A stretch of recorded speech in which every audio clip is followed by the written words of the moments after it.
The Dowden family have been at Challa Station since around 1880. They first came out here looking and assessing the country to see if there's any grazing potential. They came out on horseback from Port Denison originally. In the last 10 years we've expanded. We bought Windamurra Station, which is immediately east of Challa Station, and we've incorporated the two and it's just run as one property now. Yeah, we've been around a while.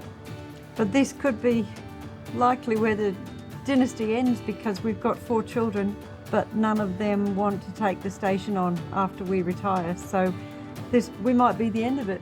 More than likely, yeah.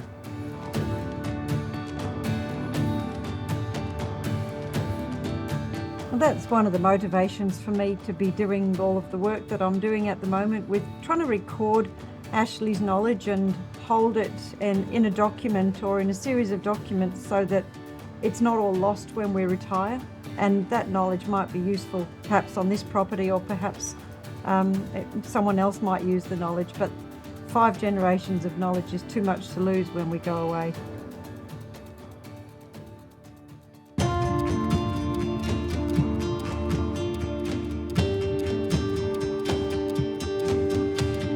It's a red meat enterprise. It's been a sheep station predominantly for most of its history. The cattle business really only started about 10 years ago when the wild dog problem got to the stage where we could no longer run small stock. So we were running sheep and some goats, and the dogs got to the stage where we just could no longer run small stock viably. So we transitioned into cattle, and so we run about 12,000 to 1,200 breeding cows, predominantly Santa Gertrudis. We were more of a Drought Master bloodline, but we're transitioning from Drought Master to Santa Gertrudis, using all Santa bulls now.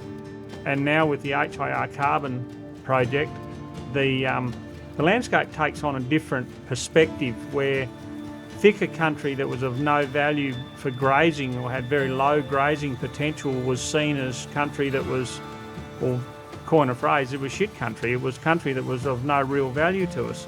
Where that country now has become some of the higher carbon sequestering country. So you actually take a lot more notice of what's going on out there. You actually consider in your production system that landscape now, and it's become much more important because it is actually returning a dollar, and revenue from that country in the past was almost zero. So the landscape has become important. It's another avenue of income or revenue.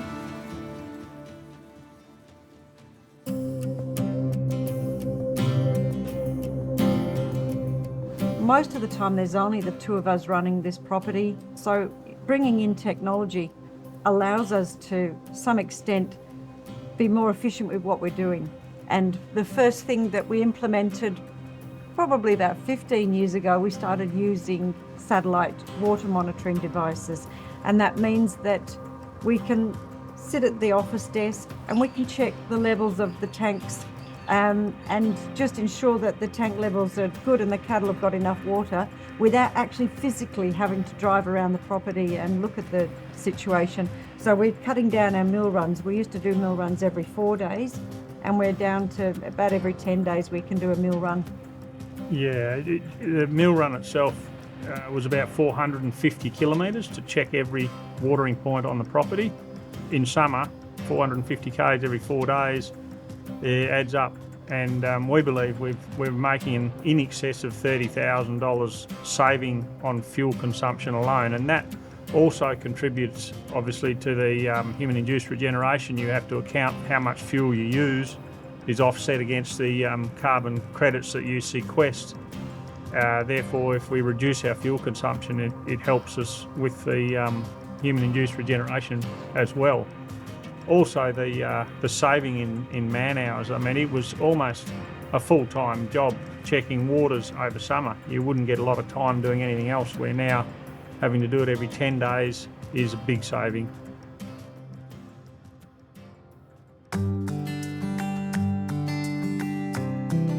One of the things that we tried out a couple of years ago, we've got one here, are these little Ceres tags. Now they're satellite tracking ear tags that you can put in the cow's ears, and then every 6 or 12 hours you get an update of their position.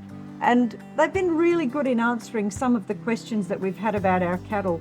Every cow has a number in its ear tag. When they came in the next year for the muster, we'd mark off their ear tags, and we found that the rate of mustering for our heifers was really low, and we didn't know what happened to them. We didn't know if they were dying. We didn't know if they were leaving the property and going elsewhere. We didn't have any data. And these satellite tracking ear tags, we put them in the heifers, and we found out that actually they're just pretty hard to muster. They're still on the property. They don't leave the property. They settle in on a watering point, and we can follow their habits. Goes towards answering some of the questions that we have about cattle management here. Without the satellite tracking tags, you just don't know where your cattle are going and what they're doing. You see them once a year when you muster, and occasionally you'll see them on a mill run. It's also really useful to find out where they go in the landscape, into what land systems, to see what kind of plants they're grazing or browsing on. That information has been really, really interesting to see where they go and where they move, what areas they tend to like to hang out in. And by understanding where they are predominantly, we sort of get a better handle on what they eat. And that's then led to the Diet ID project, which is in conjunction with UWA. We've taken fecal samples from the cattle that had the Ceres tags. So we've been able to track where they've been going, and being able to get the fecal samples when we muster, and then analyse the plant DNA inside those fecal samples. We're just starting to learn so much about this landscape with the assistance of technology, and it will inform our future management decisions. It'll enable us to determine the key indicator species, the ones that the cows prefer to eat. We'll put a heavier emphasis on measuring those in the landscape, because they're the ones that are the most threatened by the cattle if we're not managing our cattle properly.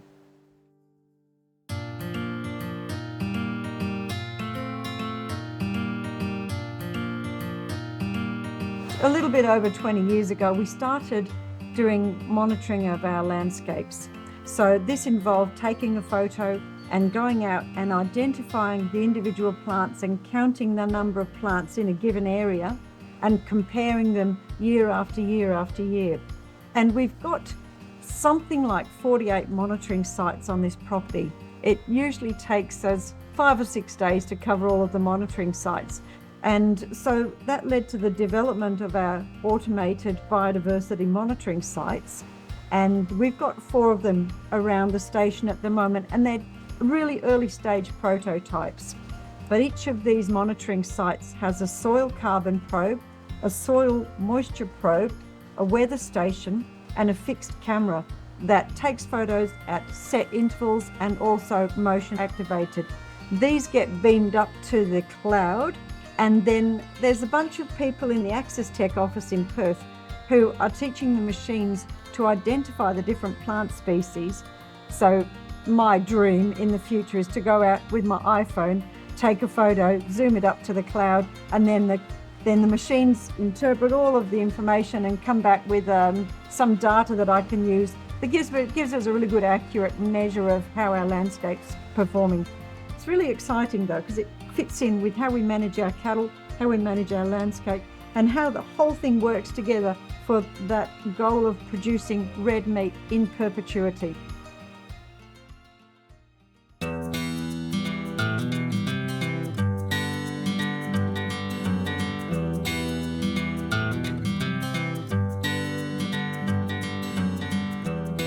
We are incredibly privileged to live in this environment. It's tough, it's harsh, but it's real and it's so beautiful. We're so lucky to have this incredible country to just be custodians of for this very short, minute second in history that we're here.